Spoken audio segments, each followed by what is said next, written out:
Welcome, everyone. I still see a few people logging on, so we'll get started at 5 after.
Okay, it looks like maybe we can go ahead and get started.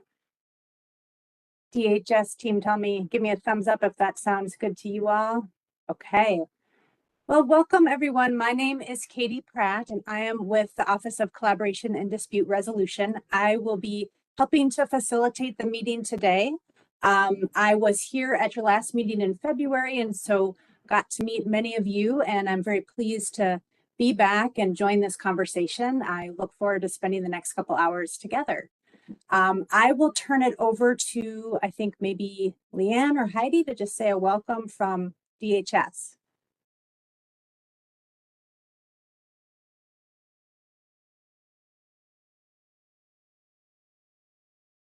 My apologies, I'm learning here how to use the system. Good morning, welcome everyone. I'm not sure if Heidi is with us yet. I'm Leanne Ahmed, and I am a manager with the Disability Services Division. Really pleased to be here today and helping to coordinate the logistics of today's meeting, and I see Heidi. Hi, good morning. Sorry, I was having a little trouble getting into the meeting, but I think I'm going to turn it over to Natasha to actually give the welcome today. Good morning, everyone. Yeah, I also had a few technical challenges, so thank you for bearing with us. On behalf of DHS, just want to say again, a big welcome to all of you for our monthly Waiver Reimagine or bi-monthly Waiver Reimagine Advisory Council meeting. Thank you so much for being here, and thank you to Katie and her team for being our fearless facilitators today. Wonderful. Okay, and we see the link to live captions there. Hopefully you all have that link. And here's what we have on deck for the agenda today. We're starting with just welcoming, as we're doing now, a little bit of recap of where we were in February. And then I'll be talking for a little bit to share some feedback that I learned from RAC members between the February meeting and now. I had the opportunity to hear some feedback from members outside of these meetings, and I just wanted to share with you some themes that I heard and some ideas for what this means for RAC going forward. So we'll do that. Then we'll hear some legislative updates from the DHS team. As you all know, it's a busy time at the legislature, lots of things changing day to day there. So I know that we'll get the latest information during that update section. And then, so that's kind of the first half of the meeting. And then the second half of the meeting will be really focused on hearing some new information from the DHS team about the roadmap of how they're thinking about Waiver Reimagine and how this intersects with the work of RAC going forward. So that'll be really interesting to hear what they have on deck for the roadmap. We'll close out the meeting with a discussion of a potential change to the way kind of collaboration works and structuring agendas based on some of the feedback that I was able to hear from members. So wanna discuss with you all a possible near-term just a little shift in how things are put together and bringing in some co-chairs. So we'll talk about that towards the end of the meeting. Great. So next slide, please. Great. Okay, so last meeting was in February, and you all have access to the slides, the meeting summary, as well as I believe the transcript from that meeting. But as a high-level reminder of the topics that were discussed, DHS shared that they're making a change in the facilitation, want to take a different approach so that this group can be as effective as possible and make the most of your work together. So they talked about that facilitation, and that's where myself and my colleague Jessica, who's not able to be here today, but we came in and had our first meeting and got to know you all. The next section of the February agenda was really focused on the budget and what is the kind of big picture, what's the budget picture with waivers, some of the challenges, some of the way costs are looking and trends over time. So again, you have the slides to that. And then some updates from DHS on the timeline towards getting the Waiver Reimagine project moving forward. So those are the big picture updates. I don't know, DHS team, if there's any additional detail you want to add, recapping last meeting. Okay, great. Okay, so people are still, I'm just reading the chat. One person said they weren't able to join with the other link. So I think there's still a little bit of technology glitches today. You know, I'm always surprised that as much as we've done technology and virtual life, that it never ceases to bring ongoing challenges. So keeps us on our toes, I guess. Okay, great. So I just want to spend a few minutes talking about feedback that myself and Jessica heard from RAC members. And we'll have a time for some discussion and some more reflection on that. So broadly, Jessica and I, we scheduled 3 sessions, 3 one-hour sessions, and members could join or not if they were available. We ended up having about 10 people participate in those sessions. So, you know, not the full breadth of perspectives of the work group, but we did feel like across those sessions, we heard different things, which was good. We didn't all just hear one, you know, kind of one set of feedback. We heard a range of different experiences on RAC, and so that was helpful. We had just really fantastic conversations with members. They you know, shared great feedback, great insights, great perspectives on the process so far. So I really, you know, thank people who showed up and took time out of their day to give us some feedback. Great. So next slide. So the themes I want to report out on today is talking a little bit about some of the strengths that we observed of RAC so far based on the feedback people gave. Some of the format limitations and trade-offs that we heard from members, some of the challenges regarding scope, collaboration, and then suggestions for, as a facilitator, what I might suggest as ways to move forward and enhance collaboration. Okay, next slide.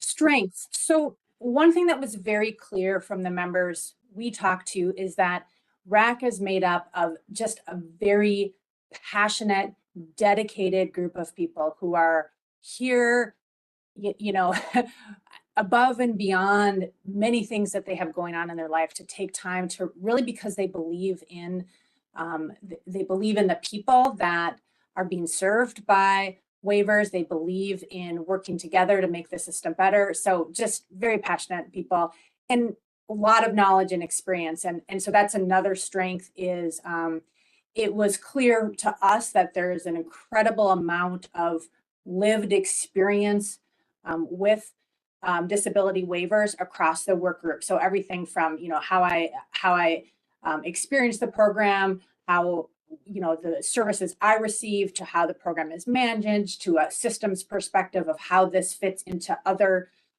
systems in the state. So, you know, tons of experience and really a value across members too, that even though you may not see eye to eye on everything all the time, there is an appreciation for that depth of experience that's on the committee. So that's another strength.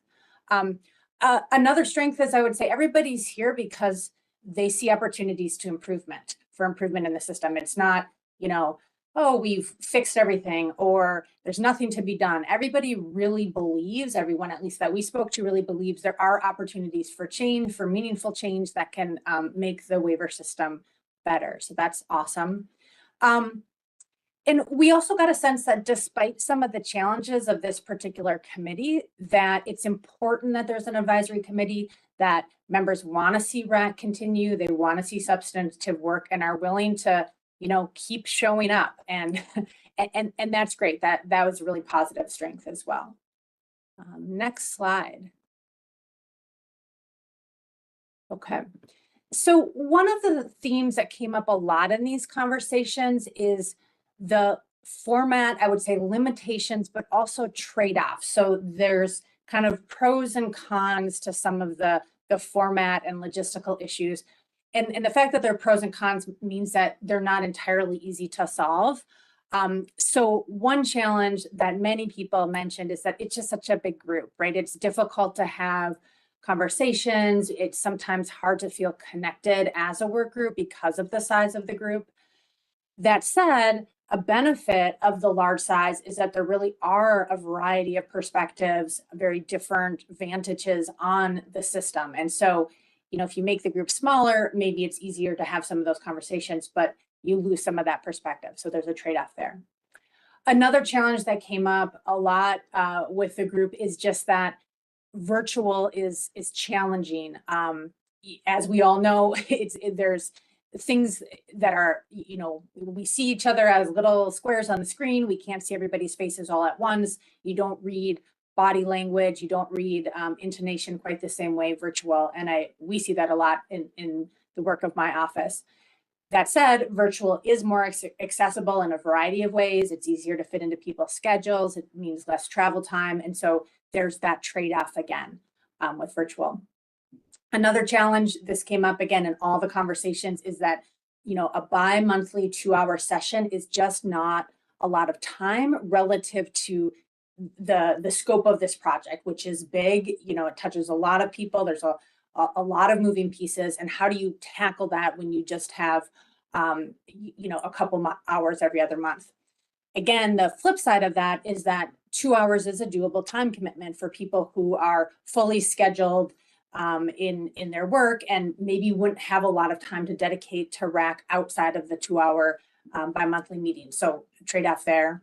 And then the length of time between meetings, in addition to just not a lot of time, 2 months goes by and a lot changes in 2 months. Things change at the legislature, things change in the work plan of Waiver Reimagine, things change in the lives of all of you, right? So that's a lot of ground to cover and make up when you come back together in 2 months. But again, that trade-off, it's doable to meet every 2 months. Okay, next slide. Collaboration. And I am just realizing that, can you go one slide forward for a second? Yeah, let's go back again. I'm realizing that I think a slide did not get in here to talk about scope, but I can just share what I heard about scope because that was one of the challenges that people brought up is there's not necessarily a shared understanding of what the scope of RAC should be. And an analogy that came up, and I think it was a helpful analogy for this group to think through, is building a building, right? And so putting together when you're building a building, you start from square one and draw out the infrastructure and the architecture on paper and kind of start from scratch. Is that the goal of RAC, is to really help build and construct the architecture? Or is the purpose and the scope of RAC more to just help with refining, kind of maybe remodeling some sections of the architecture of RAC? And so not a full, we're going to build the architecture collaboratively from the ground up, but we're going to collaborate on some critical pieces of where we can work together. Or on the other end of the spectrum, is the scope of RAC and really the role of RAC to make more just kind of hanging pictures and where we're putting the furniture and decorating. So if you think of that as a continuum, I hope that analogy is making sense to you. There wasn't a sense that there was shared agreement on what that scope should be, and a sense from members that maybe there were different expectations about how, at what level they wanted to be involved. So that's a point of maybe clarity that the group can find moving forward. Okay, so that's scope. Then moving on to collaboration. This was another area of challenge that members brought up, again, the members that I talked to. One is there was a concern that there's not genuine interest by DHS in acting on ideas and concerns from RAC members. And these concerns that I'm bringing up are perceptions. It's not me to judge whether that's true or false, but just a perception that is there. And so again, that's something, let's talk about that. Why is that perception? How can we work through that? Not all members felt free to voice their views. There was a sense that if I say something in the RAC meeting, I might be disparaged by my other members, that my views are not necessarily respected if they go against the grain. So again, that's a perception, maybe not shared by everybody, but let's talk about that. How could we improve upon that? There was another concern that too much time has been spent on airing grievances and not enough time on problem solving. So a number of people said they really want to get into, let's do that work together of making things different, and less time spent on just admiring what isn't working or what the problems with the system are. Some members reported that at times it has felt divisive among workgroup members, and that hasn't been ideal for their experience. I would say across the conversations that we had, people did feel like the group needs a reset and needs a little bit of a, let's kind of relook at this. Let's press reset. We want to be effective. We want to collaborate effectively. And we need to do that, put some energy into pushing reset and making that happen. Most agreed that facilitation itself has not been the issue. So it's not a critical gap in facilitation. That's just helpful to know going forward. Okay, next slide. So here are some suggestions that my colleague Jessica and I came up with. These have not been sort of vetted in terms of whether they would be feasible in all aspects, but some ideas that came to mind, and would love your thoughts on these. So one is, we thought, that kind of mental reset, not to underestimate that. There could be a way to come in from our office, for example, and provide some training of what are some of the tools that you all might need in your toolkit to really collaborate more effectively going forward. My office works with many different collaborative groups across the state in many different sectors. There is not a collaborative group that I've yet met that is doing everything perfectly and has, and doesn't have any room for improvement. Collaboration is a fine art. It is very challenging. It is evolving. It is dynamic. And there are all spaces where we can, just think about it differently and improve, myself included, when I'm part of a collaborative process. And so are there skills and trainings and mindsets that we could pass along to help you work better? One other idea is, would it be possible for this group to have a in-person meeting? I think having regular in-person meetings would be challenging logistically, but could you come together, knowing that you're traveling from different parts of the state, for one in-person meeting? And I think that could really go a long way to meeting each other and having that relationship building, and getting a sense of each other in a new light. Some changes that could be possible or worth keeping in mind for meeting structure. Could there be some subgroup meetings between the bi-monthly meetings, a way to have some side conversations within the parameters and the structural constraints, but be able to keep those meetings or those conversations going? Could there be some space to split? Because it was also clear in these conversations that some groups, or there's some parts of the work group of the committee that want to have, dig into this topic, and others maybe want to dig into this topic, and maybe you don't do everything all together at a time. So for example, Could you have a bi-monthly meeting where the last hour is spent in, you know, a subgroup topic or a way to kind of figure out what people are most interested in, hone in on those conversations. And then, you know, could there be a longer meeting? If you're going to meet every 2 months, does it make sense to meet for a longer period of time and maybe have some specific topics that are led by members? So again, suggestions, they would need some thinking about how to pull those together logistically. And then one kind of more near-term suggestion, we're going to return to it at the end of the meeting because I think DHS is proposing kind of a near-term change, and we want to talk that through, but the rest of the conversation today might inform this. But to bring in tri-chairs made up of RAC members to really be more involved in helping to craft those agendas and kind of steering the work of RAC. So we'll return to that idea. Okay, that's the end of me talking. I want to say thank you again for everybody who gave feedback. It was really just invaluable. And we have time. I just want to open the floor for a couple minutes if anybody has any response to these. If this matches your experience, if there's anything that you heard here that's new to you, or if you wanted to add any additional information to this feedback.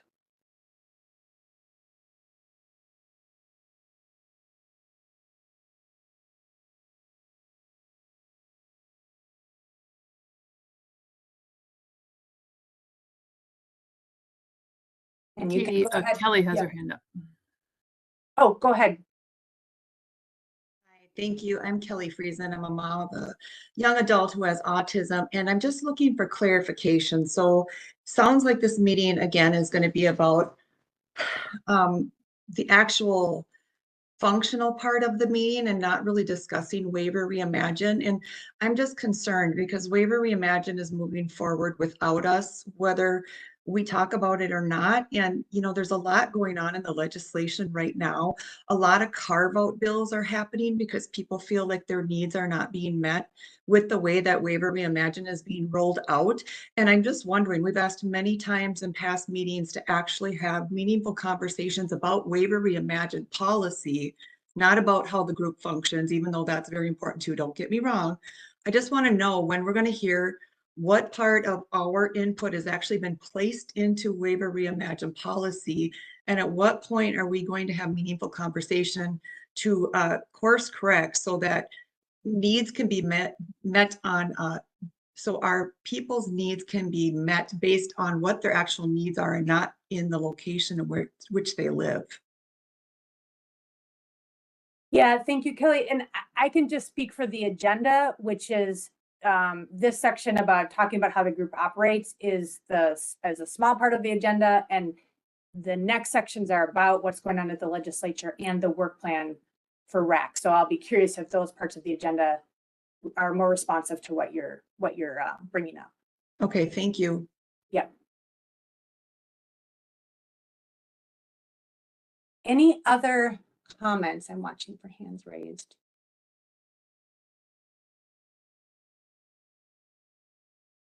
Pat, go ahead. Yeah, hi.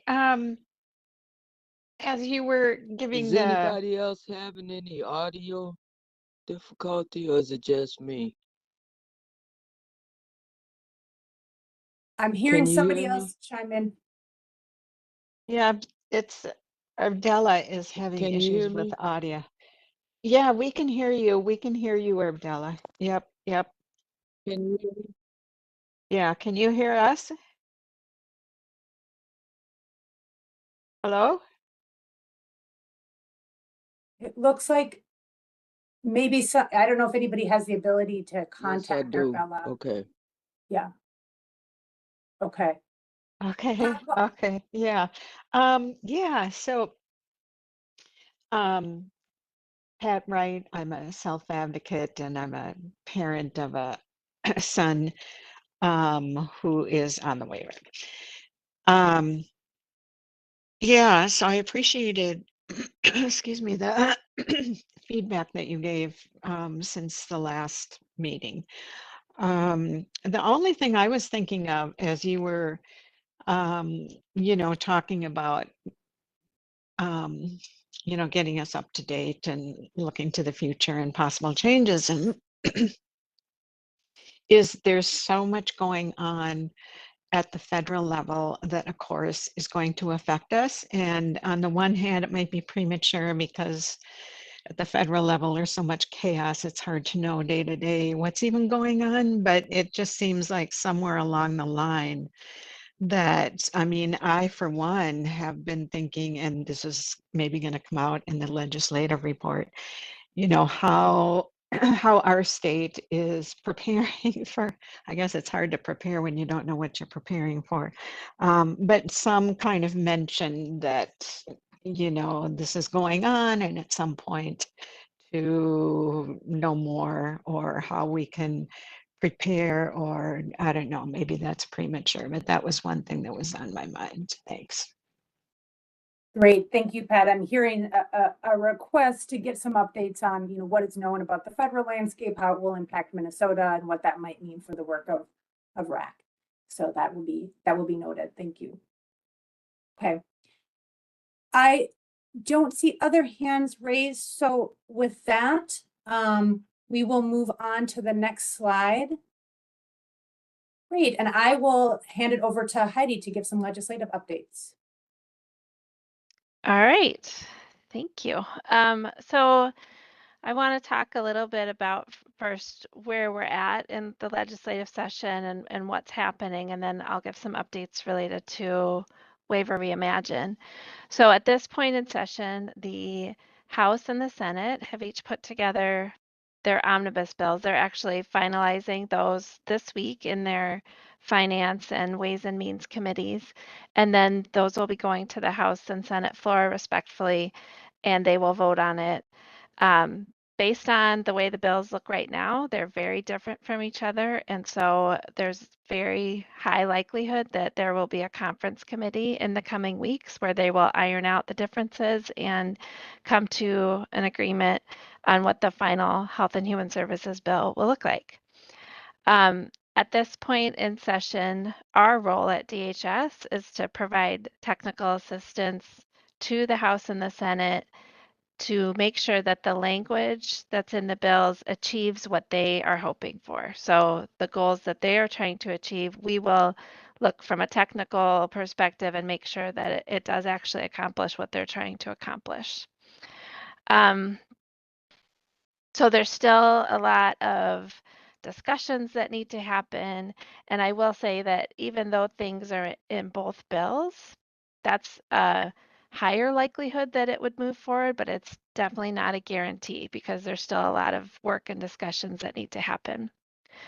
So I will go through what my understanding is of what's in each of the bills related to Waiver Reimagine. And if there's anything that I've missed that you're aware of, please don't hesitate to speak up and say that I've missed something.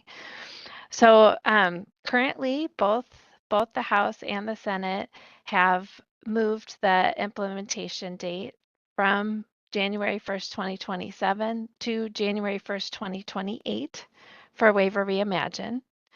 Both bills also require DHS to include a home care nursing allowance in the individual budget methodology.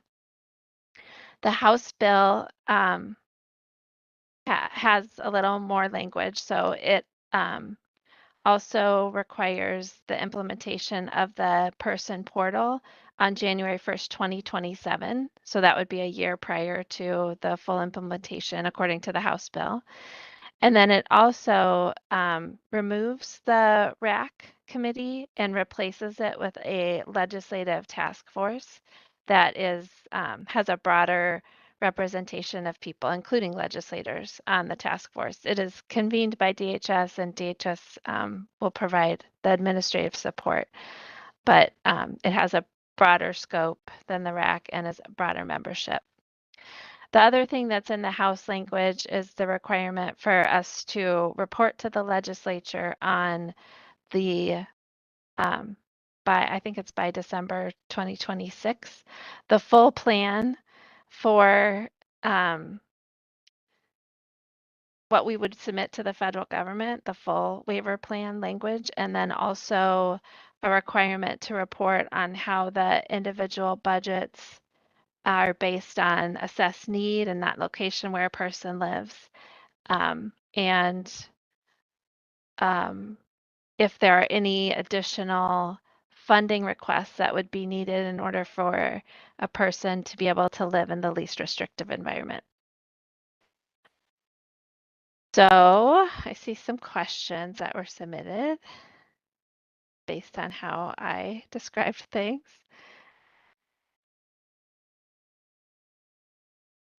Okay, Kelly, who is they? Did I say they? What reference is that? I heard you say that you are providing technical assistance for policy to them or they, and just wondering, are you talking about to the legislators who are helping with these policies that are going to be hopefully looked at in the conference committee? Yes. So when we provide technical amendments, we provide that to the legislators. So they, typically the House and Senate chairs of the committee will ask us to look over the bill and make sure that it makes sense and that it's implementable from a DHS policy perspective. And so we provide that to them. And absolutely, the legislators will be relying on you all to provide your community perspective on what your preferences are and what you will be advocating for. That's wonderful. So it sounds like you would have the ability to share some of the input that's already been provided on RAC so that the bills, when they go forward, actually make sense. So thank you for clarifying that. I appreciate that. Sure. There's a question about when the task force would start. It looks like the first meeting would have to be convened no later than November 30th of 2025. And so that means, assuming session ends at the end of May, then DHS would be responsible for working with the people that are identified on the list to have the list of people who would participate in the task force by the end of September, and then the first meeting would need to occur by the end of November.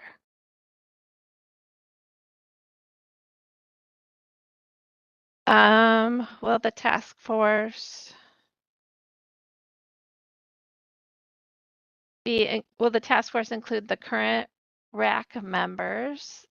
I haven't done a crosswalk or seen a crosswalk on it doesn't specifically say the current RAC members will be part of the task force. There's a list of members that must be included. So for example, there must be 2 providers of disability waiver services. There must be 2 family members of people who receive services, 2 representatives of advocacy organizations. So there's a list, and those are many of them are identified to be appointed by the governor. So there's a process that at the state, similar to the process people had in identifying RAC members.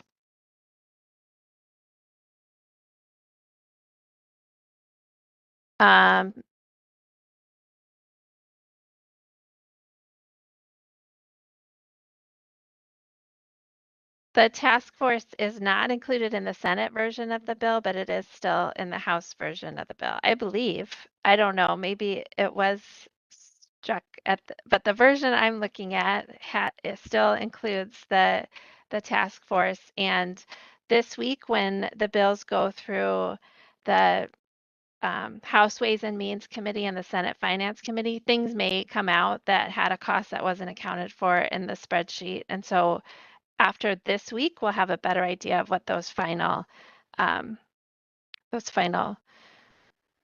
amounts are. I didn't go through the entire list of people who were included. I can read that out if that would be helpful, because I didn't mean to imply that certain people were not included. So there are 2 members from the House and 2 members from the Senate for people who are currently receiving disability waiver services. So that's right there at the top. Dr. Kate, apologize for giving that impression that they weren't included. One county employee who conducts long-term care consultation assessments, one representative from DHS with knowledge of provider requirements, one employee from the Council on Disability, two representatives from Disability Advocacy Organization, two family members of people receiving disability waiver services, two providers of disability waiver services, one employee from the Ombudsman for Mental Health and Developmental Disabilities, one employee from the Olmsted Implementation Office, Assistant Commissioner of the DHS administration that oversees disability services, a member of the Disability Law Center, and that's the list. Each of those items has a requirement of who has to appoint those people. So several are appointed by the governor. There are the ones that specifically say, like for the ombudsman will appoint that person. For the Olmsted Implementation Office, the director of that office will appoint that person. So that's identified in the language as well.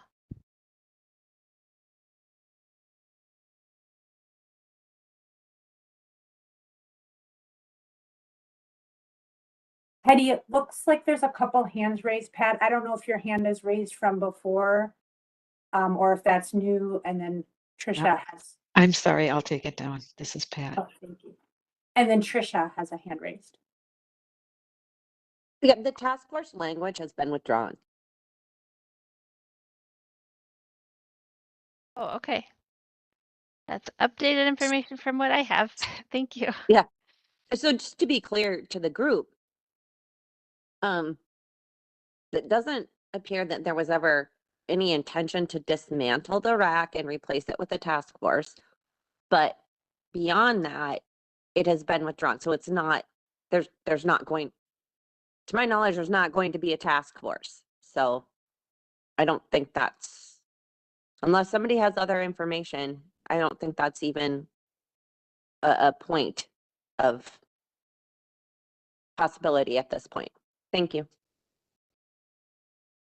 I will verify that as we move on in the agenda. I'll verify that with our team because this list was what I got from our legislative team. So I'll verify that that was removed in those final hearings before the bill was moved out of the Health and Human Services Committee.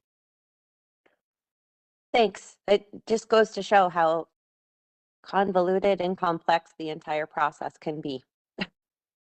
Yes, exactly. And I know I did see some comments about why is the RAC being removed? And again, these are proposals that the legislature had been thinking about. So even if that wasn't the language that's moving forward, then it's a moot point. But just for you to know, these are not ideas that DHS was bringing forward. So we can't really speak to why legislators had made the decisions that they made of what's in the bill.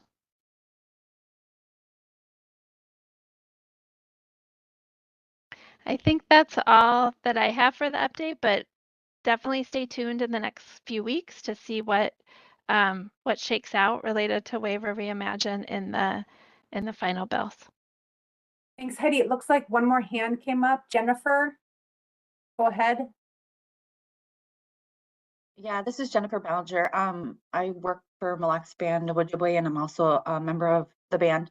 And I just want to know why tribal nations are not included on this list.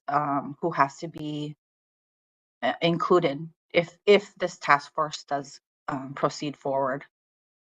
Yeah, that's a great question. And again, that's not a question I can answer. That's something that we would, as DHS, provide in our technical assistance back to the legislature. That's definitely something that we would say, that we need to acknowledge that it's not just counties that are doing assessments and determining eligibility for the waiver programs, that we do recommend to have a tribal representative as well. Thank you for bringing that forward. Great. Okay, thanks for those updates. And I think everyone's appreciating the dynamic nature of the legislative discussions. And I'm glad that we can get some real-time updates and feedback here on this conversation. Wonderful. I want to turn it over to Assistant Commissioner Mertz for a quick update from her. Thanks, Katie. And I just wanted to take this opportunity to share with all of you that I am leaving DHS on or about June 6th of this summer. So I just wanted, since we had some opportunities here, to just express my gratitude for all the work and the feedback that you've provided us. And certainly, you know, Waiver Reimagine will continue contingent and pending on what happens in this legislative session, as we've just been talking. So part of my job in the next coming months is to help arrange and start the process of finding the successor assistant commissioner for aging and disability services. So you'll see that the position will be publicly posted in the next couple weeks. And certainly, you know, this project is a very high priority for the Department of Human Services, not just the Aging and Disability Services Administration. And so, you know, I fully anticipate that even, you know, after my departure, that things will continue to operate as they have been, or with whatever changes that you all decide or the legislature decides that we need to implement. So again, just wanted to say thank you and wanted to share that news with you. That's all from me. Thank you, Natasha. We will all miss you and wish you well on your next adventure. So excellent. I am going to turn it over now to Curtis. We're going to shift gears a little bit, and this is going to be more into the meat of how the work is moving forward and getting some feedback on that. And Curtis, I'll let you take it away. Thanks, Katie. Curtis Buman here. I think most of you know me, but I'm a manager in the Disability Services Division. I have a section that includes a bunch of folks: fiscal, program integrity, community capacity, and research. Been involved with this project from pretty much the onset. And like I said, I think a number of you are familiar with me, but I'm happy to be here today. And based on some of the comments that people have made, whether live or in the chat, I'm hoping that this section of the meeting at least starts to get us on the road of getting into the guts of Waiver Reimagine implementation and satisfies, or at least brings us closer to satisfying that need to get into the actual policy and actually have the concrete kind of discussions that I'm hearing people like hoping for.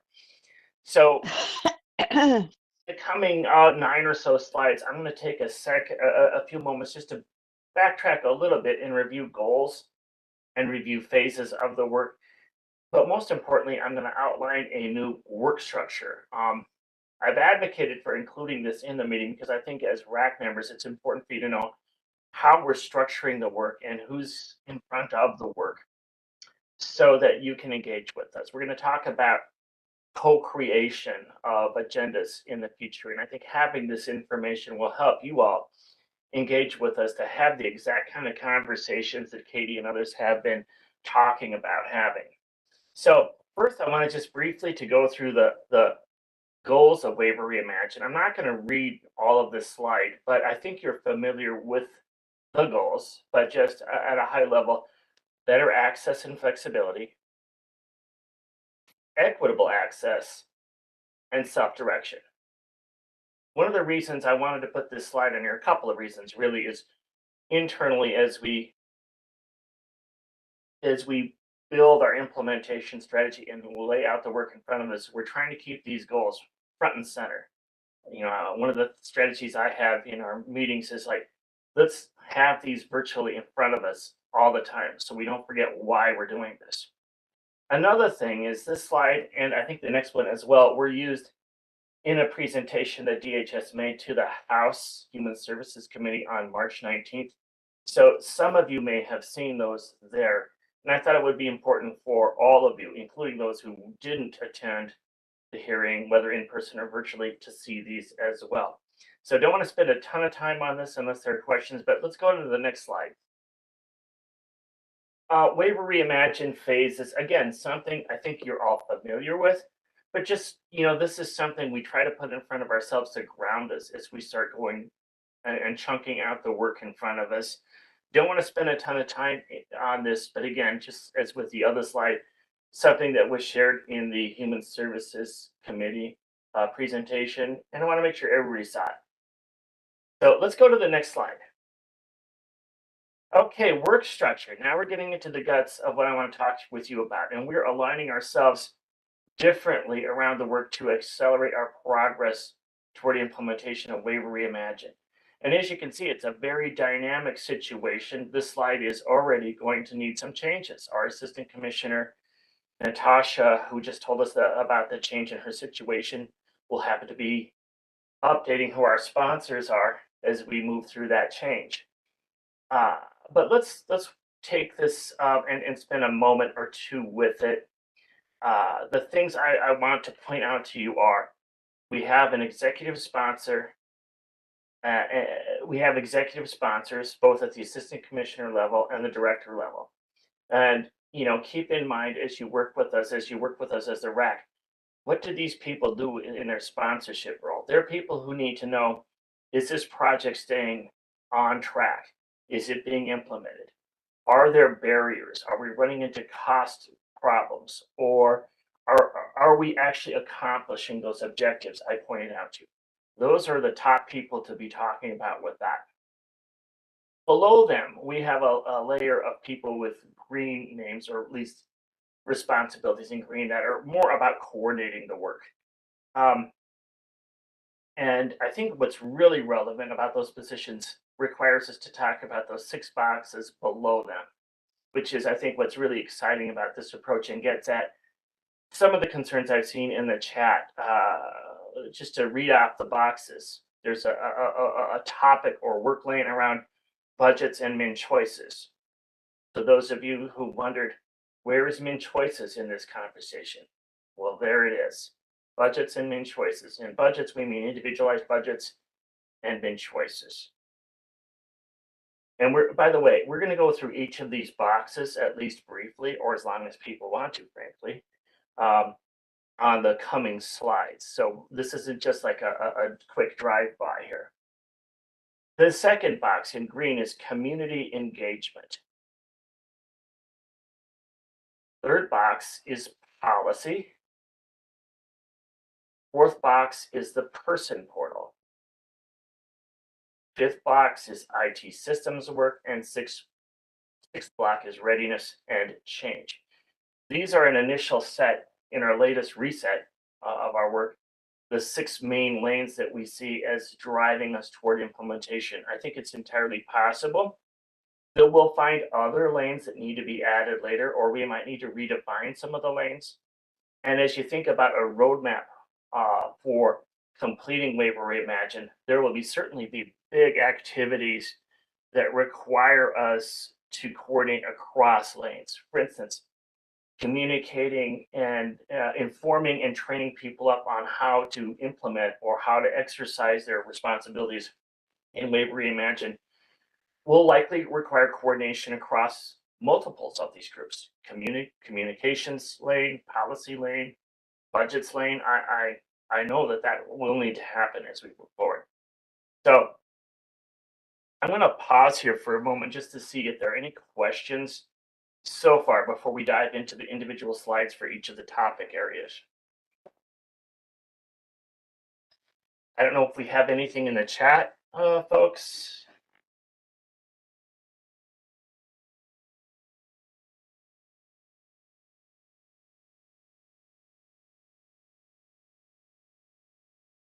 So I'm not seeing anything.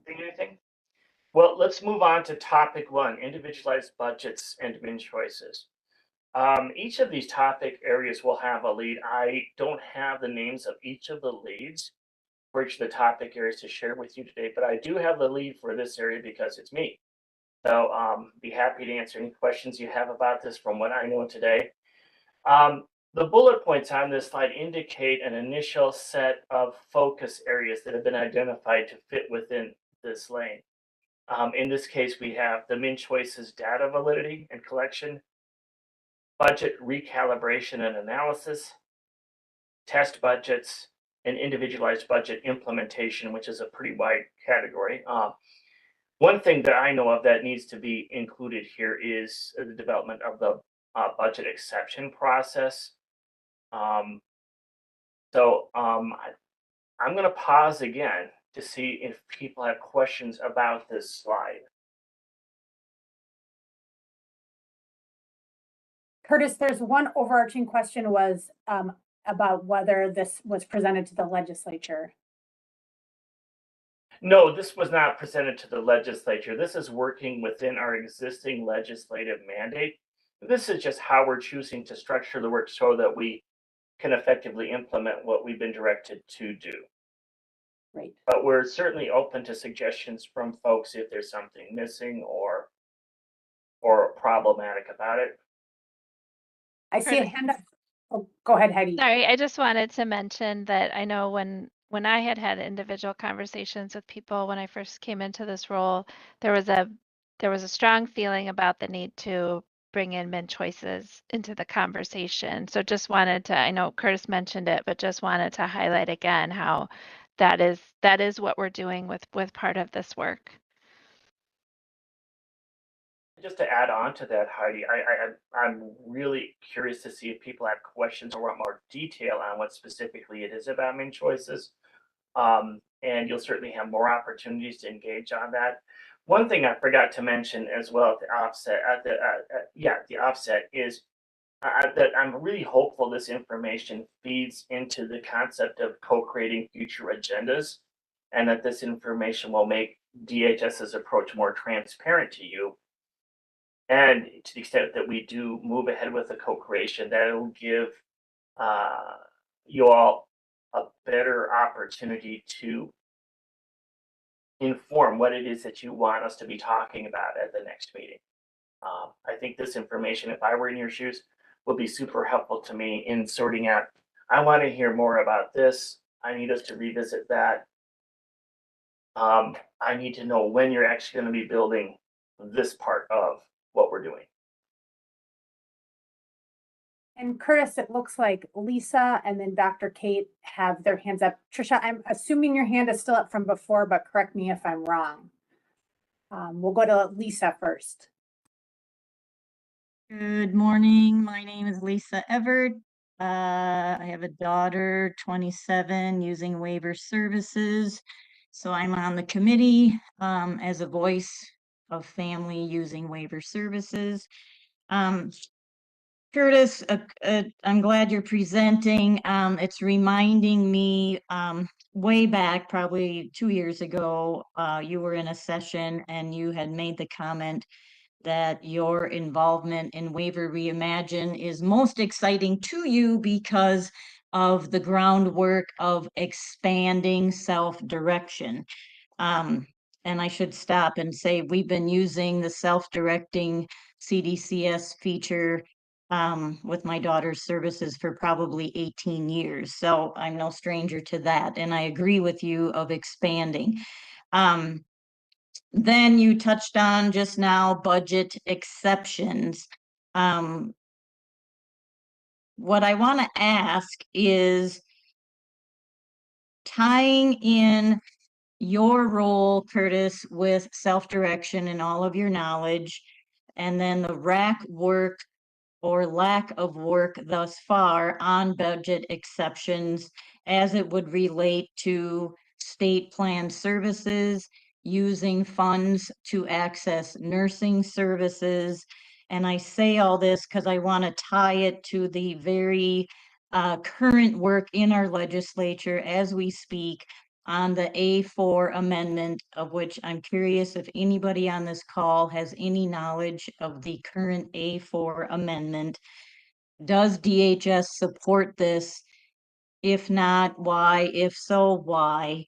And again, I bring it up because the A4 amendment, if passed, would do nothing but ensure that the work that RAC has done and should continue to do around self-direction sticks. So A4 needs to pass under the language written in the Senate, not the House. so that we can ensure that one piece of what we're working on as Waiver Reimagine is to ensure that people that are already self-directing successfully can keep self-directing successfully. There's too much work happening outside of RAC that takes that away. A4 amendment puts it back in and solidifies it.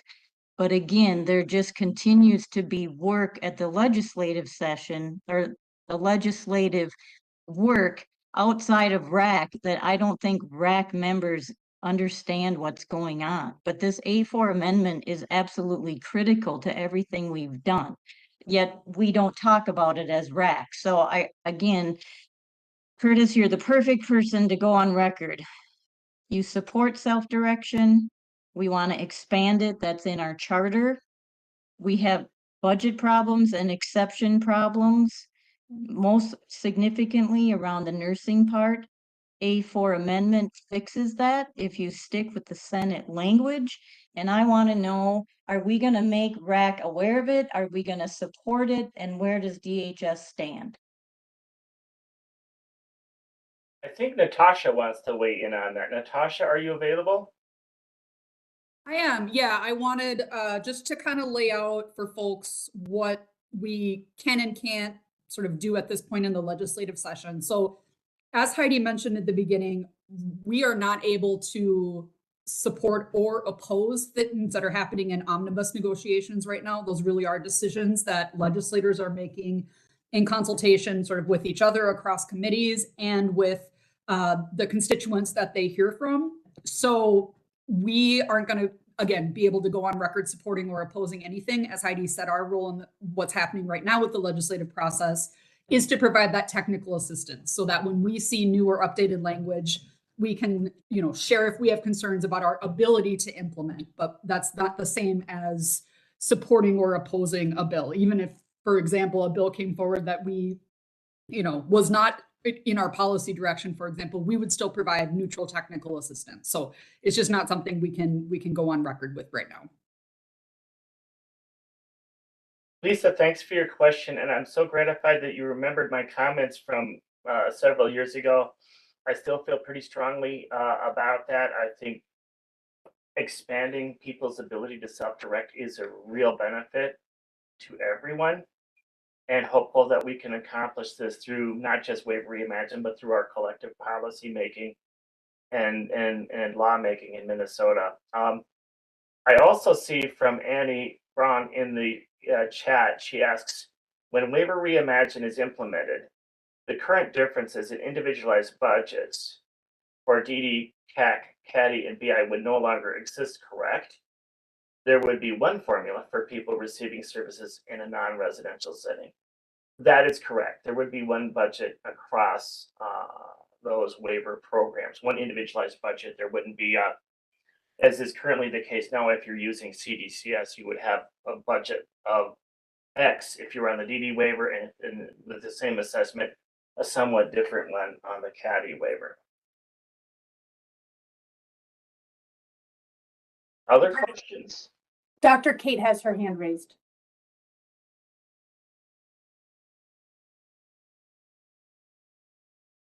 I'm Dr. Kate Jittering, and I am a service user. My concern is that our goals mean nothing without appropriate budgets for all, especially for those who live in the community.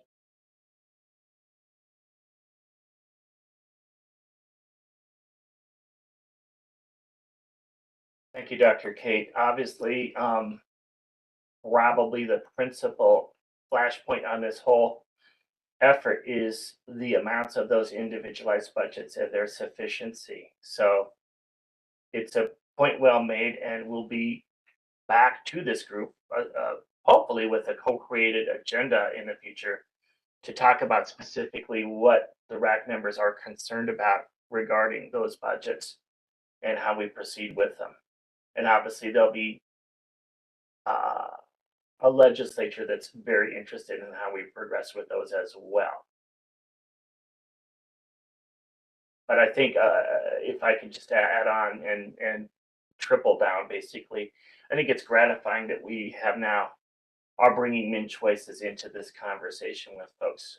I think it will create a more transparent engagement with you all. Anything more on this slide? Otherwise, we can move on to topic 2. Curtis, before you go there, I think it would be helpful for Heidi to just go back to the topic about the task force that's proposed, and she was able to find some more information. So Heidi, I'll turn it to you. Perfect. Sure. Okay, thank you. I put a comment in the chat, but just wanted to make sure that everybody saw this, that the House HHS Omnibus Bill does still include the language and the funding in their spreadsheet for the Waiver Reimagine task force. The Senate does not. So this is part of the discussion that'll need to happen. And I did note the TA we need to provide related to a tribal member on the task force. But just so that everybody's clear, that language does still continue to be in the House Omnibus Bill. Great, thanks for that update. And Curtis, it looks like one more comment in the chat from Annie. The same budget formula implemented with Waiver Reimagine will go a long way to reducing confusion and improving informed choice and equity for those accessing waiver services. Awesome. Okay, take it away. Agreed. As a person who has been on the receiving end of a lot of those questions and confusion over the years, and in fact, people basically chasing a waiver designation because one waiver has a more preferable budget than another. So it would pull that noise out of the system. I think we can move on to topic 2, and there are 6 total, so we'll get through these. Topic 2, communications planning and community engagement. There's a lot going on here, but the one thing that speaks to me in this is what is our ability to engage with the community more generally, both in terms of getting feedback, input from them, and also informing them of what's coming and preparing them for what's coming.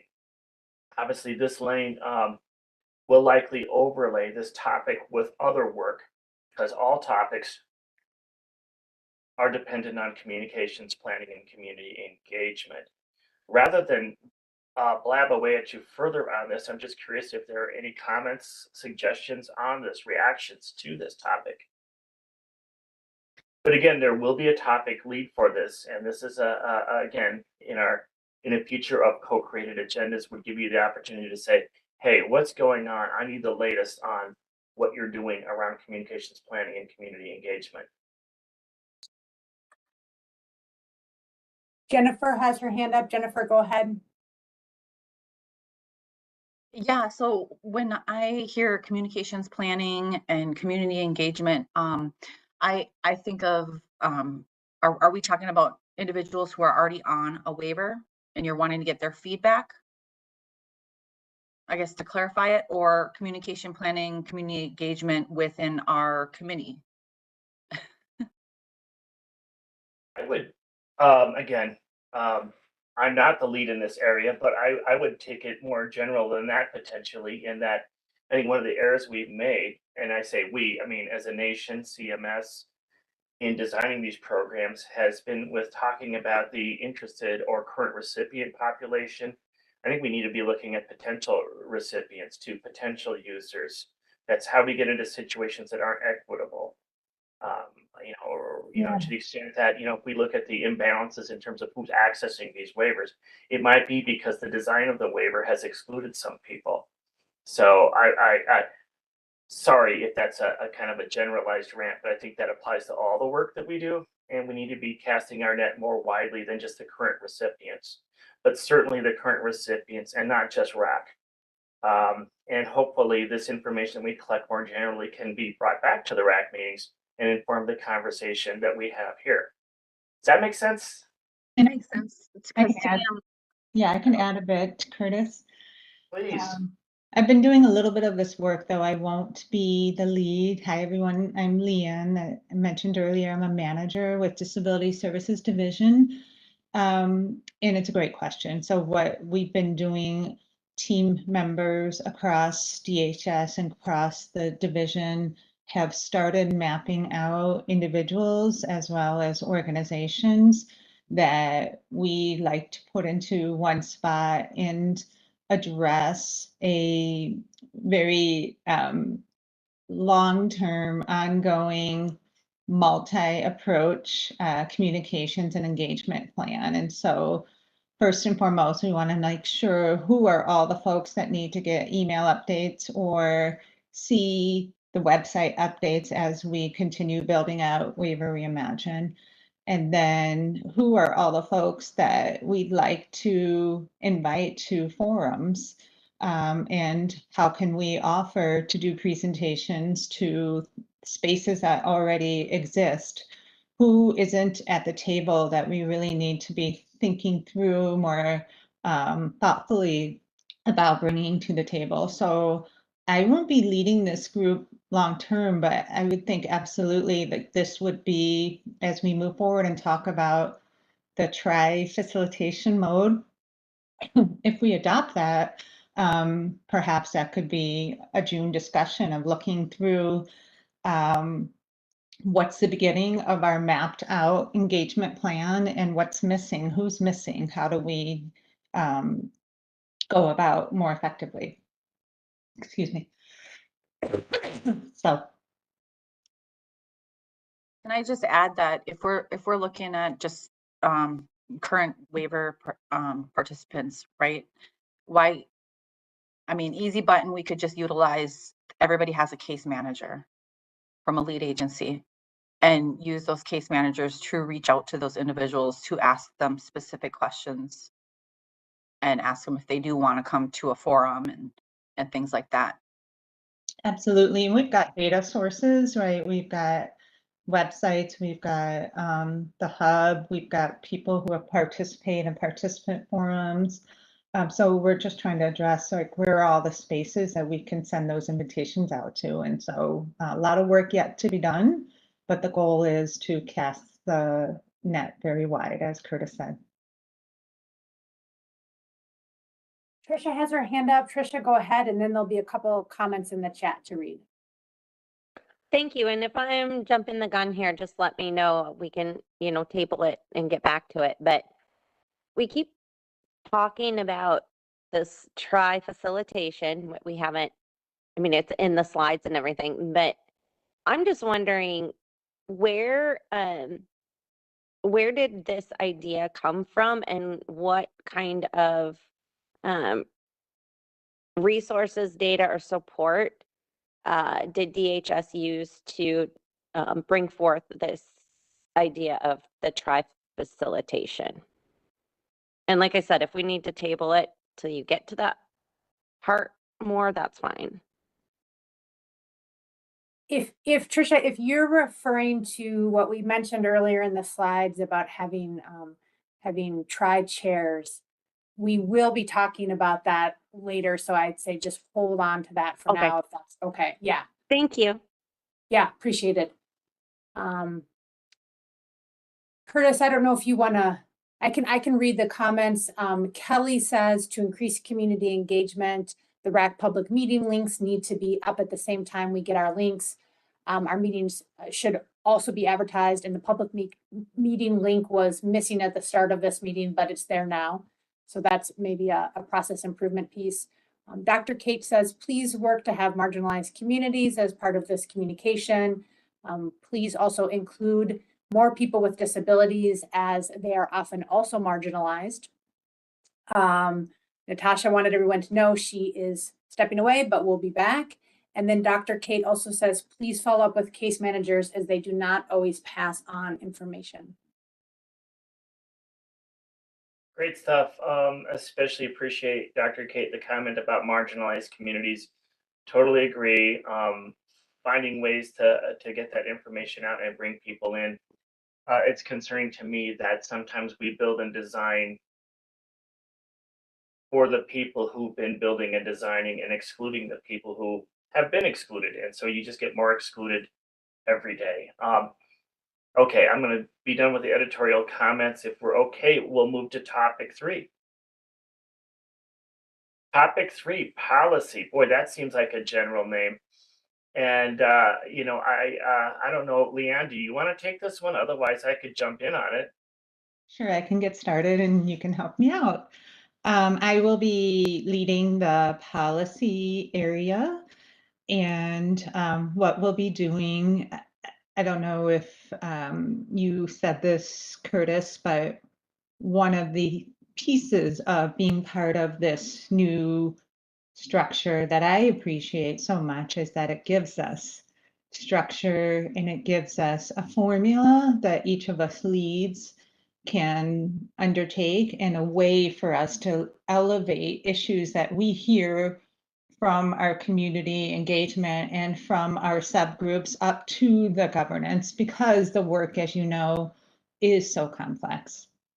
Waiver Reimagine, in addition to assessments and individualized budgets, is also a look at many different dependent policy areas. And so we have a lot of work to do to identify which policies would need to be fine-tuned to get to our stated goals of Waiver Reimagine, and what are our blind spots? Like, where are all the other policy areas that might be dependent on it as we go through the work?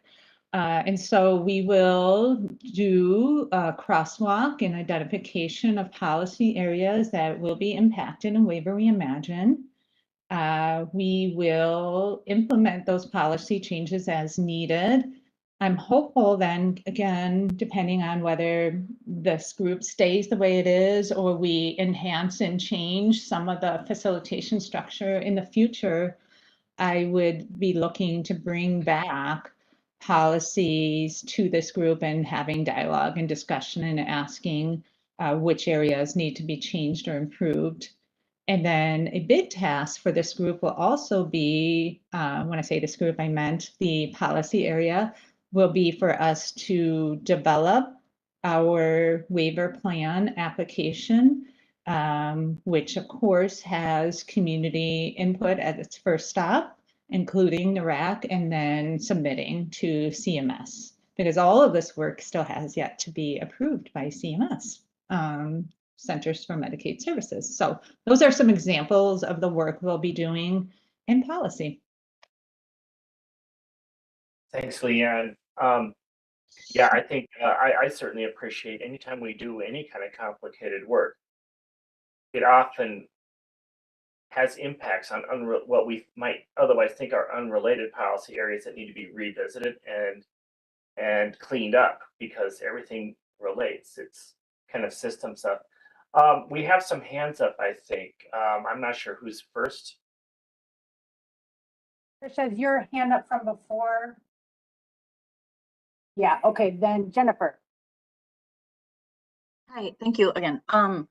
So with the policy area, this one is a huge one for me, is because I feel at DHS a lot of policies are changed, implemented, and the information from the people that they are being affected by are not being implemented within that policy. So I feel like what we really need to do is just start a list of all the barriers, what's not working. I know it sounds negative, but that has to be the starting point, and have an action plan with that. Like, what are some solutions for each barrier, and what policies does that touch, and how do we reword that, add to it, take away from it? We're working with the Mille Lacs Band, and we're a service provider for some of the waivers, and we also help enroll our members onto waivers. We found out that tribes are excluded in a lot of areas of a Medicaid waiver, and I just am appalled by that. And I think that's something that every single step of the way that we look at the policy areas is making sure that tribes are included in all these policies that we are revising and looking at.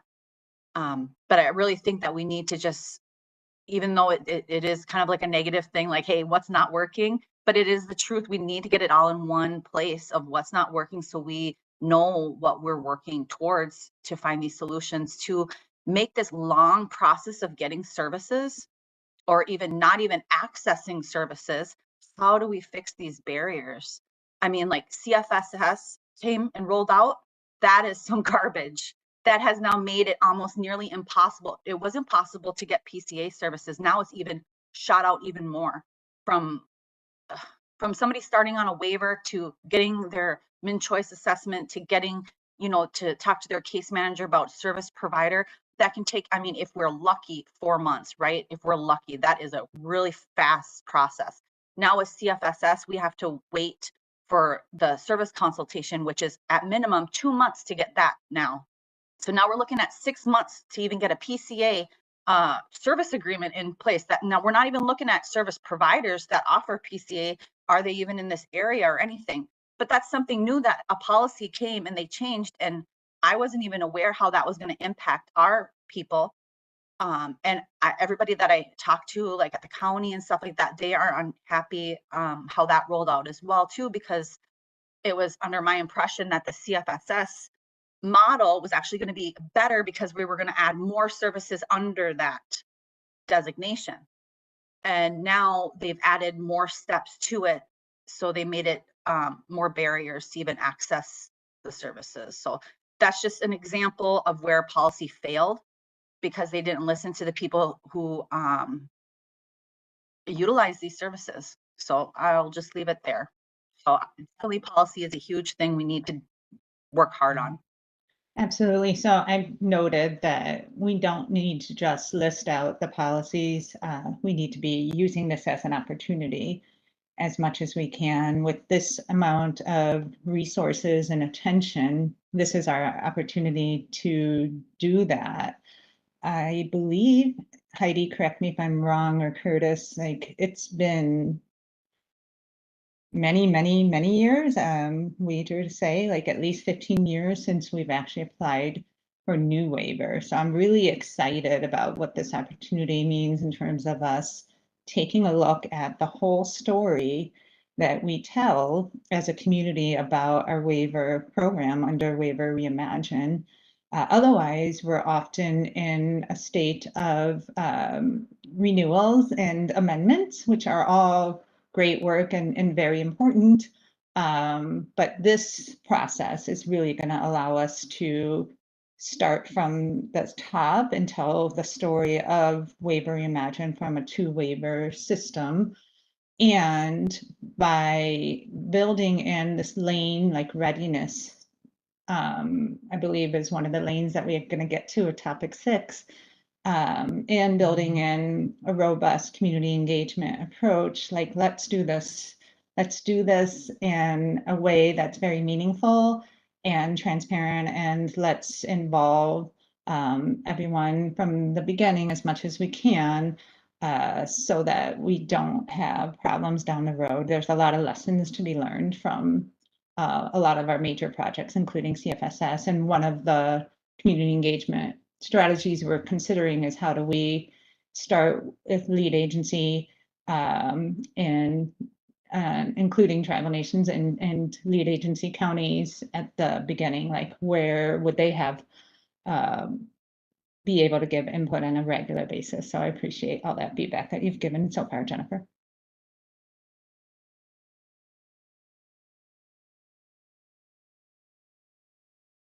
I don't see any other hands raised, but there's a couple comments in the chat. Lisa says, Jennifer, that is where our charter comes in. You make good points for sure. RAC needs to look at the charter next and agree on how to move forward. For my understanding, what's the charter that's being referred to there?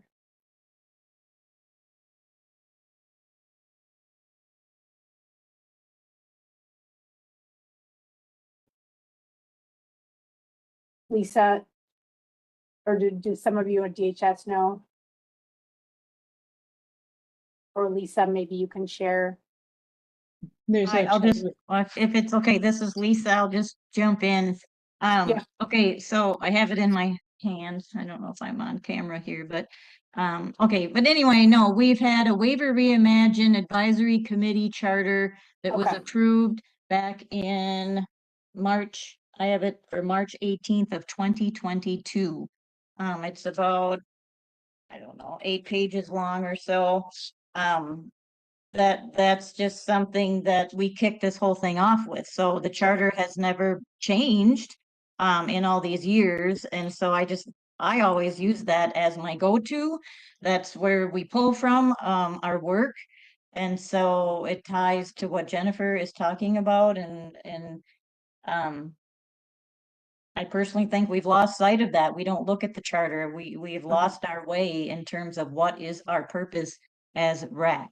So I think what's interesting is listening to topic 3 under policy, that is immensely important and ties to the charter. And I bring the question, are we changing our charter? It's so old and so many things have changed in the 3 years, whether we were involved or not. So I would look at, is the charter become stale? I'll ask that of the group. That's great. That's helpful, Lisa, from a facilitation perspective of how to bring that charter current and make sure that it continues to be useful to the group. And I believe there's one other comment from Lisa. Heidi, I don't know if you want to chime in on this. Sure. So the comment is that the legislature is moving forward with changing the 2-waiver system to be based on need, not where you live. It's a complete change to all the work RAC has done for 3 years. Please comment on this. So as I mentioned earlier, the House version has language related to DHS needing to report to the legislature on how the budget system addresses what a person's needs are, not where they live. That is not in the Senate language. So we are not making any changes to the structure of the Waiver Reimagine project until we know what the legislature will end up with at the end. So at this point, we're still moving forward with the direction that we've been given by the legislature until the legislature changes that direction.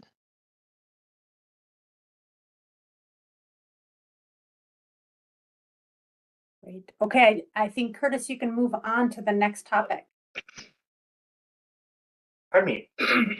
Hadn't talked. Excuse me, can I add one thing about, based on Lisa's comment? This is Kelly Friesen. Yeah, go ahead.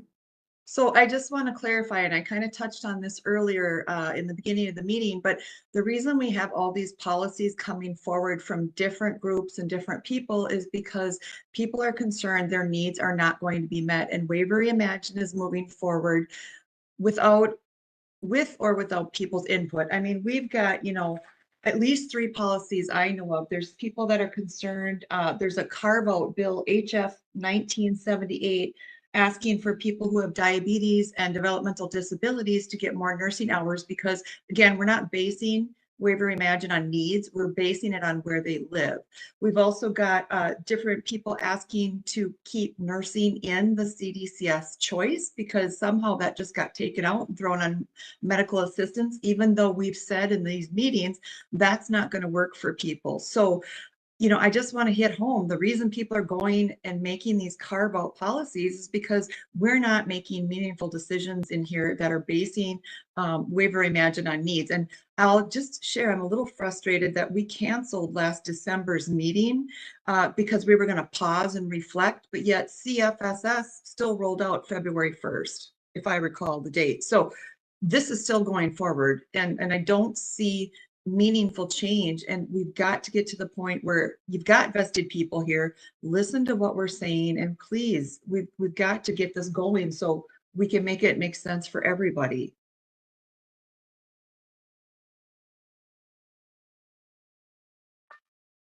Thanks, Kelly. If I may, I'm going to move on to topic 4, and hopefully we'll have time to have the conversation about future agenda setting.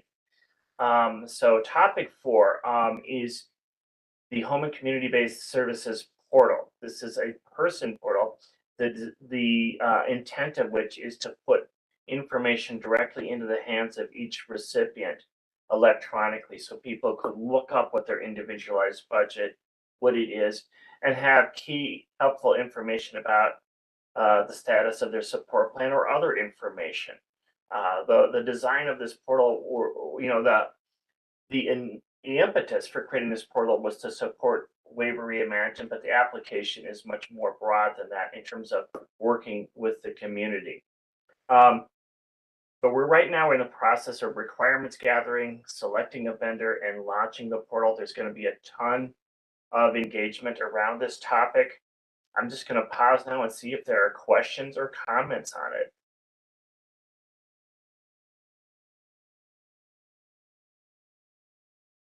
Curtis, it's Lisa. I'm just going to jump in really quick. So is the portal, is that being proposed as something brand new that doesn't exist today?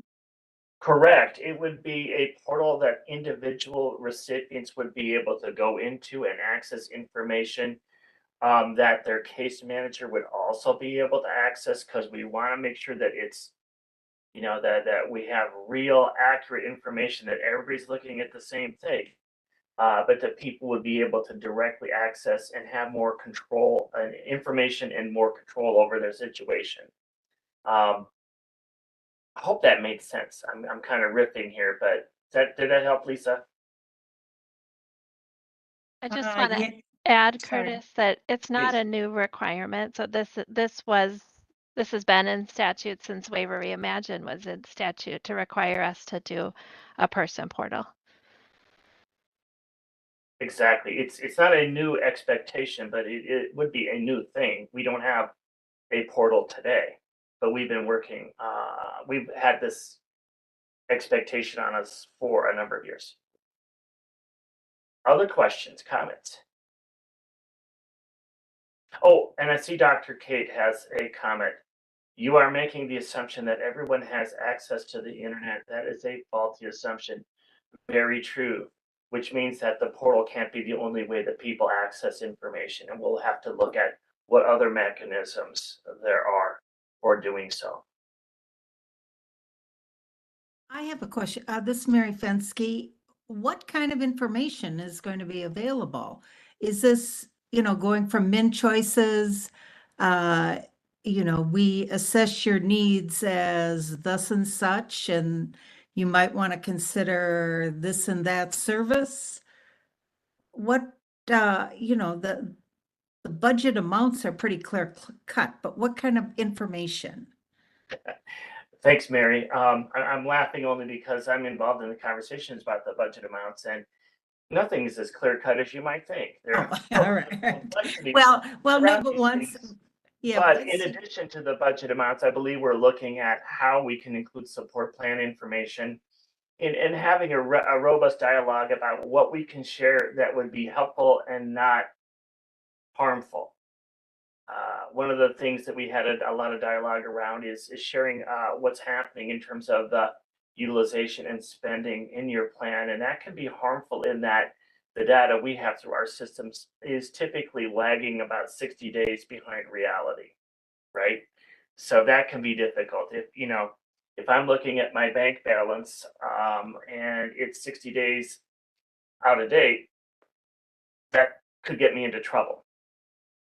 But we're looking at that, and frankly, we're looking at an implementation that would be a base implementation where we would anticipate adding additional functionality over time and building this as a robust solution for folks. I don't know, Heidi or Leanne, if you have other comments on this, but we're very excited about this and don't see this as something that would be bang implemented and then that's done and we never look at it again. I would just add that folks who are in the CDCS option might be seeing their budgets, but many other people aren't. And so this is opening up wide the ability to see budgets across the system. And the hope is that it'll be more information that really gets to those goals, the stated goals of Waiver Reimagine, right? To be able to have more information to enhance informed choice and opportunities for self-direction and be prepared for those support planning conversations.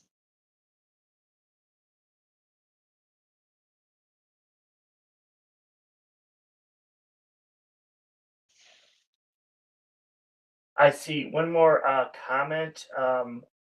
Lisa E asks, how does the new portal differ from what is available today? I don't know, Heidi or Leanne, if you have a comment of, we don't have a portal available today, so people don't have direct access electronically to their information. So this would be a new thing. I mean, people can find out about their support plan or whatever from the documents that have been shared with them by the case manager by contacting the case manager. But in one aspect, this would be a way to access your information without having to rely on your case manager. Or wait for your case manager to get back to you with this information. And Polly says this may be, people may be thinking of the FMS portals for CDCS. Thanks, Polly. This would be different from that. If there's nothing more on this one, I'm going to move us on to topic 5. IT systems. Okay, this is the behind the scenes kind of skunk work stuff that the public often isn't aware of, but that can really upset the apple cart when it comes to what happens with the end product. So for now, I will just say that we have intensive engagement with our systems people behind the scenes across the board to make sure that the wiring that has to occur behind the scenes to enable Waiver Reimagine is being addressed and is happening on a timely basis. So I'm going to just pause there and take a breath and let people ask questions. Oh, by the way, I also see that Trisha had her hand raised. Sorry, we missed you, Trisha.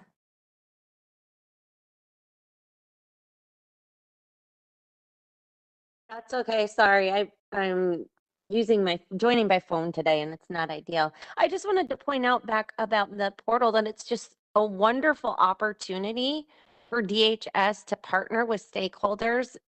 You know, back it up, get stakeholders right there with you at that stage of design before you even get to any implementation, because that portal is, I mean, stakeholders are going to have so much valuable insight for you in creating that. And I think it's a great opportunity for partnership. Oh, totally agree. And even after, I mean, ideally before implementation, but that portal will be one of the things I'm really excited about. It is its ability to be adapted over time. If I've learned nothing else in my experience in 3+ decades of working in this field, is what people want today is going to be different from what they want in 5 years. And I like the idea of having some flexibility with that portal. IT systems, any questions on this slide?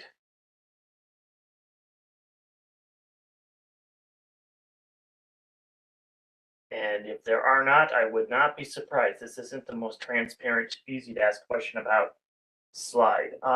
Last of the topics, and then we can recap and move on with the agenda, but system readiness and change management. Identifying training needs, data development. My favorite topic, minimize disruption.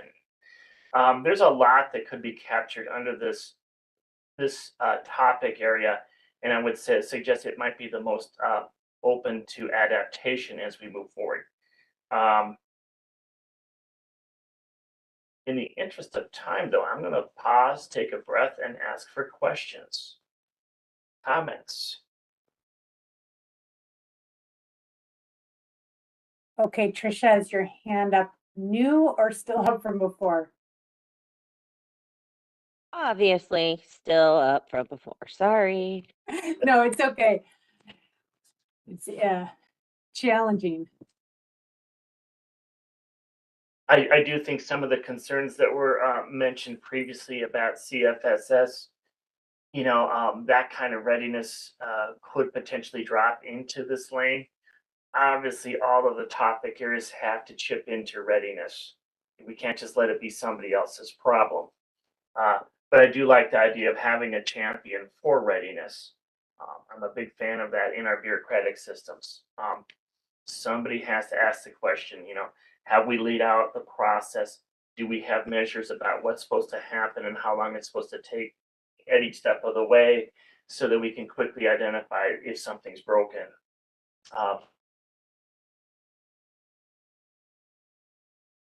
I see a comment from Lisa. If these objectives were applied to past rollouts, would you think they would have been more successful, and why? In choices 2.0, EBB, CFSS examples. Theoretically, yes. But again, these concepts that we're laying out here all are subject to how they're executed. And, I think that's, where I think the RAC comes into play in part, but not to put it all on you, is having that accountability to you and the public about, are we executing what we said we would do? And are we giving you enough information to tell whether that's happening? I hope that comment makes sense. I'm very conscious that we can talk about Curtis, I the mean, mistakes that CFSS made and then end up with something like that. So go ahead, Leanne. no, I would just add, I mean, the structure is really what's the highlight here, right? Is having these layers and having this governance of the sponsorship and requiring us all to come together as leads once a week to highlight updates and uncover blind spots and seek clarity on decisions is going to be important, and why I do think this is setting us up for more success. And we definitely have learned from other projects and what's worked well and what's not worked well. This structure is similar to other complex projects that DHS has had too, in addition to the ones that Lisa identified. So we are trying to learn from what has worked and what hasn't worked and incorporate that. That concludes the set of topic areas. Sue has her hand up. Yep. Go ahead, Sue. Hi, this is Sue Mackert, and I represent Day Employment Services with an organization in Rochester, Minnesota. And I really appreciate this thorough explanation and breakdown of the topics, and just had a thought that in reality, each one of these topics could serve as a minimal subcommittee to Waiver Reimagine, where volunteers could sit on one of these subcommittees to kind of expedite the discussion and the process forward. That if we did that, for example, I would likely volunteer for communications, then it would help. Not that, as Curtis, you say, we are involved in all of this and all topics related, particularly IT and some of the others, but we could give some input specific toward Waiver Reimagine and its success with ideas that we may have on them. I think they'd be good subcommittees.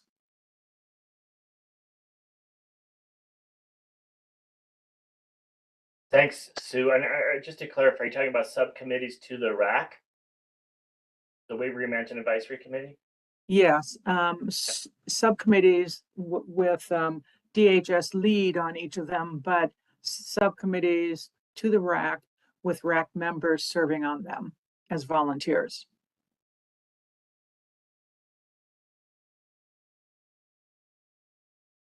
Because all of the topics relate to what we're doing. That's great, Sue. And I think from facilitation, I just see a comment coming in. With all due respect, Sue, if DHS believes that we have the expertise in these areas, people should be paid, no volunteers.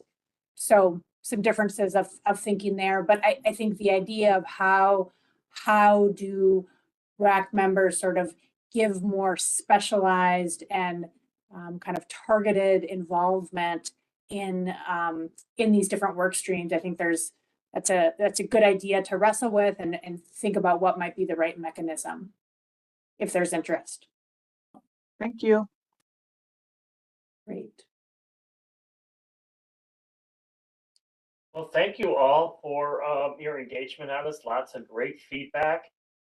I don't want to make the mistake of jumping in too soon, Katie, if there's more questions, but if not, I'll turn it over to you. Yeah, thank you, Curtis. Before we leave this topic, are there any final kind of global comments or observations or questions before we move on?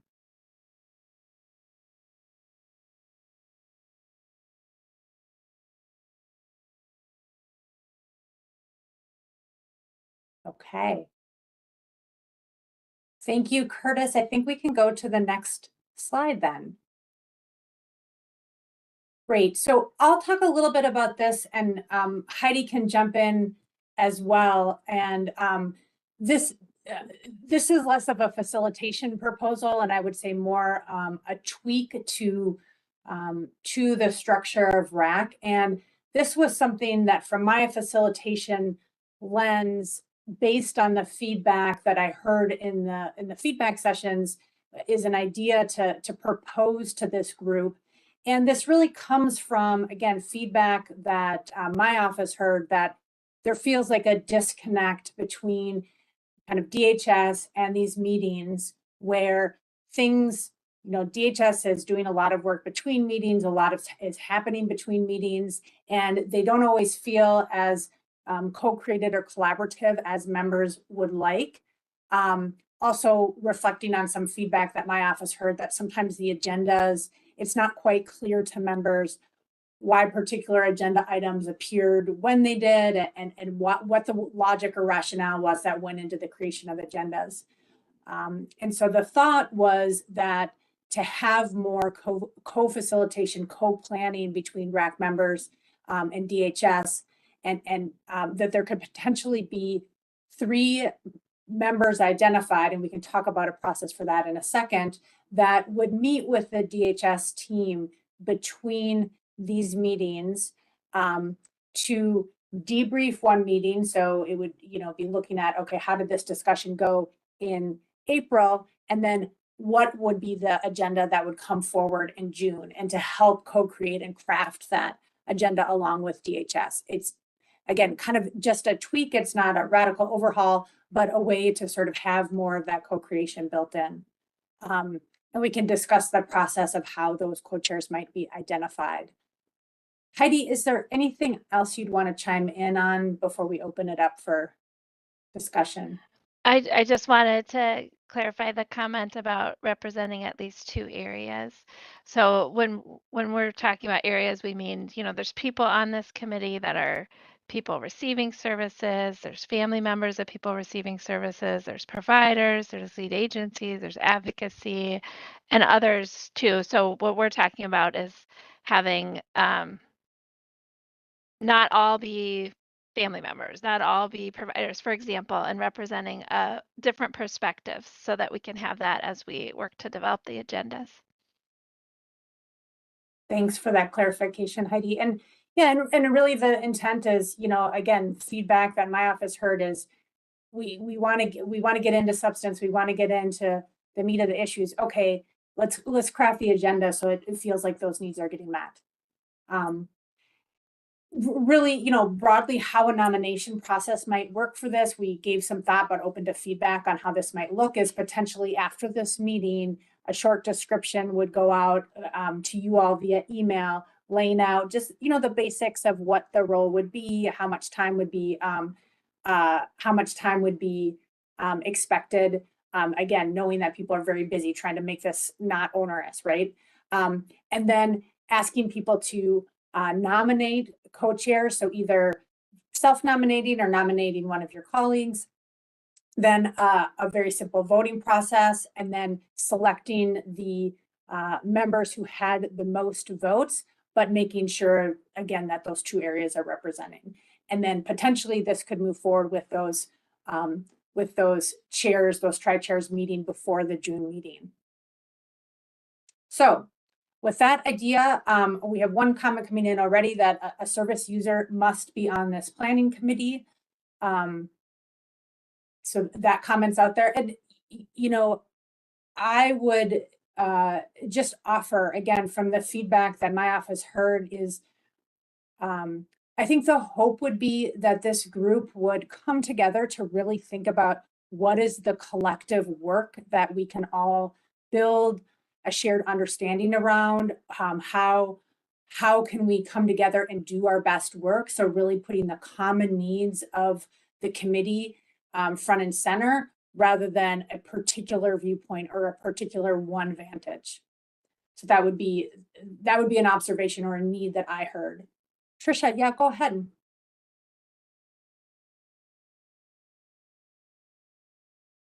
Thank you. I just wanted to say that I think that, first of all, this is a really great and much needed step in collaborating with the Waiver Reimagine advisory committee. I think that it will really be pivotal in the way that we move forward. Just seeing that level of partnership, just to put on my lens of, working in family engagement for so long, I wanted to ask, will there be compensation for this individual or individuals who put in this extra time? This is Adrian. I can just speak to that in that we are still confirming that there would be a budget for that. However, I think it would be similar to the reimbursement process and level that we have at the like we have for the RAC meetings now. It's definitely a good start. Okay, great. But No, yeah, just, when you look at the different aspects of engagement, and that is, partnering, collaborating, having a true voice, being an equal at the table, and that compensation can really go a long way in setting that tone. Thanks. I can just add to Tricia from the conversations I had with the DHS team. I mean, I think there's real awareness that the time commitment is real. That's that, and the amount of time that you all put into this. I just think there's appreciation there and really understanding how much time goes into this. Pat, yeah, go ahead. My thoughts aren't totally organized here, but would it be possible for these, let's say, 3 people to somehow be open to, I don't know, emails or conversations with, so that they could maybe be a bridge between these meetings with DHS and those of us on the RAC committee, and not to make it cumbersome, like doing all these emailing or having all these conversations and whatnot, but like maybe even the last half hour of the RAC meeting be devoted to people that are interested in one of the 3 topics, if the topics are different, or a smaller group, just to have more, like if there's questions, either way, like to get feedback from those of us that weren't there, or if we have questions about something. So I'm just throwing that out there, that as a possibility. Thank you, Pat. And let me just ask a clarifying question. Do you think this is important so that there can be more kind of just more opportunity for people to voice concerns and needs?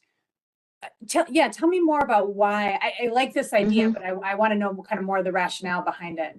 Right. Well, I haven't thought about it for a long time, but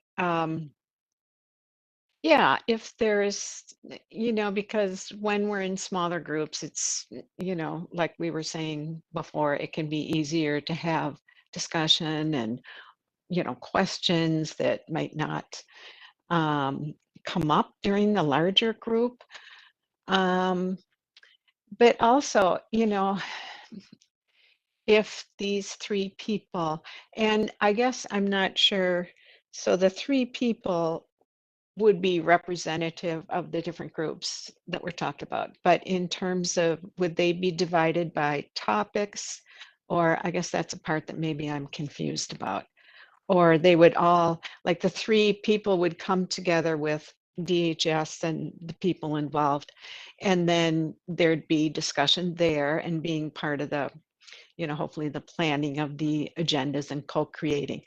But, like if it were me, I would want to be hearing more from the group itself. Now, maybe that's just me, but that seems important. And me being part of the group, if there were 3 people that were meeting more, I don't know, regularly or in depth or whatever you want to call it, that it might be nice to hear more about that discussion from another perspective, maybe as a rec participant rather than DHS. Yeah. Yeah, Thank you, Pat. And that I'm helps. watching, yeah, that helps a lot. And I'm watching the clock, so want to make sure we have time to end on time. But I think there's great things to wrestle with. I think one of the challenges will be, how do you have those sort of spaces for small group or kind of more informal discussion or feels like more reciprocal conversations without taking a committee structure as a whole and feeling like there are side conversations that aren't inclusive to the whole group and to the whole committee. So that would just be something we'd want to figure out how to manage and how to balance. And I can put my, facilitation and, group design process hat on and think that through. But I think there might be ways to meet both needs, and Could also to clarify. Oh, go ahead. No, go ahead. Yeah. I had one last thing if we have time, but go ahead. What were you going to say?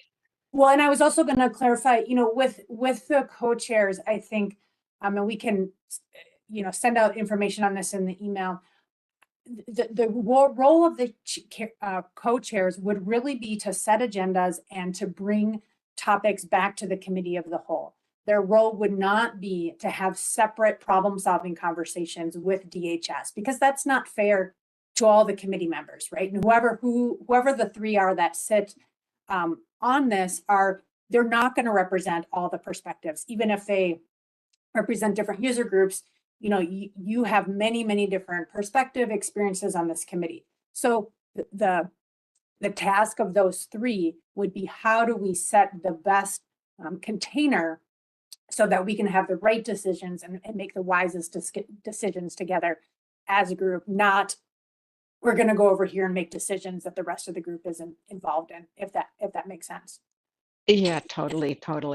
And I guess for the transparency, that could be, sending out, well, maybe collecting notes from people, what they would like. And, obviously this is a work in process, but yeah, I think there's ways of having it be a mutual benefit and also to be transparent. But yeah, probably the people need to, hopefully the 3 people, figure out with DHS and maybe bring that back to us, and maybe we can add, or, not to make it into this long process, but just, like we've been doing. So everybody has like an opportunity to say, oh, well, it might look like this, or, to kind of cover some potential stumbling blocks, like Curtis says, to be preventative. That's great. Okay, I see that Dr. Kate has her hand up, and we'll go to you and Dr. Kate as well. Will the co-chairs pull agenda topics together from our charter? Can the co-chairs introduce agenda topics which change the charter? Lisa, to your point, I think that would be a really great thing, is if we could find a way that the co-chairs could, maybe take a fresh look at that charter, bring ideas back to the group and say, here's how we're aligning with the charter, here are adjustments we might need to make. So I think we could think about how to do that. That's a great suggestion. I would love it if in the final minutes, and sorry, I'm rushing a little bit because I want to be respectful of people's time. If you could use the chat, if anyone is like, knowing that we don't have all the details worked out, but if anybody is really opposed to this idea, that would be helpful to know. And if you think this would be a helpful mechanism, that would be helpful to know. So if you're willing to put that into the chat, that would be great. Dr. Kate, I'll turn it to you. I have serious concerns if a service user is not on this committee. I reject the idea that decisions about agendas are being made about waiver users without direct input. I'm already marginalized in many ways, and I don't feel it is appropriate to make decisions without input from people using waivers.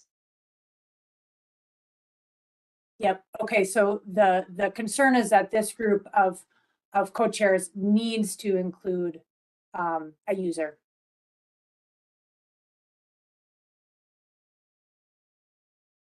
Pat, did you have another comment? No, sorry, I forgot to Okay. take the hand down. Okay. Appreciate that there may be increased input from end users. Okay. So I am hearing that there's some, and there's a couple of responses to Dr. Cater. I saw some thumbs up that that a user should be on this committee. Again, is there anybody who has serious concerns if it were to move forward with a user as one of the members? Is there any concerns about bringing together a group of chairs?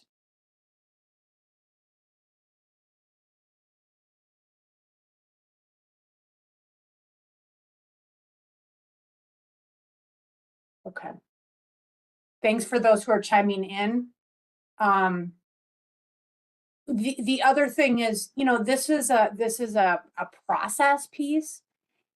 We can modify if this gets stood up and it's, you know, not working well, it can be modified, right? So it's not set in stone, but appreciate the feedback that's coming in on chat. And with that, we are at time. And the next meeting is Thursday, June 26th. So please have that on your calendars. I am seeing generally as that people are interested in moving through ahead with this idea. So please watch for more information. I will meet with the DHS team to see where we can go from here with this idea. And DHS, anything else to say before we close out? Well, I'll certainly say thank you all. I didn't know what to expect from the presentation. It was fantastic feedback. So thank you. This is Jennifer. I just wanted to kind of throw this out there since we are trying to realign and get this committee back up and running in a good way. I guess how many people is into having sooner meetings than bi-monthly? Because otherwise I feel like come the end of the year, we're really not going to get much done. I mean, it might take all summer long to figure out who's co-chairs and what's an agenda. And that really is disheartening to me because I just want to see movement and progress because I see my community members lack of access of services, the time frame to get on a waiver to access the services is so long, and I just really want to get to work and make these positive changes for everybody. So I don't know how many people want to or So Jennifer, to just ask a clarifying question, what would be the right cadence in your mind? Like once a month, like this type of meeting once a month, or? I'm actually thinking like bi-weekly because right now we really need to get relook at the charter, get going on the co-chairs, get going on the agenda. What are we working on? What's the priority list? What's the action plan? And then we can say, do we still keep meeting bi-weekly? You know, maybe it doesn't need to be 2 hours bi-weekly, but at least bi-weekly for 1 hour. And then that first meeting, we can say, hey, maybe it does need to be an hour and a half or 2 hours. But I think we really need to get through this really quickly so we can start doing the work that needs to be done. Because otherwise we're just talking. Great. Thanks for that clarification. I see some chats in agreement.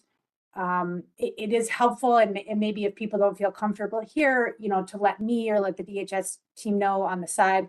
It's also helpful for us to know if that doesn't work for people. Obviously, DHS has staffing time constraints, so that's something we'll have to look at as well. But your desire to meet more, Jennifer, is noted, and I would say I rarely come to groups where they're like, let's meet more and move faster. So that's great that you have the energy and the commitment, and and terrific. So, great. Okay.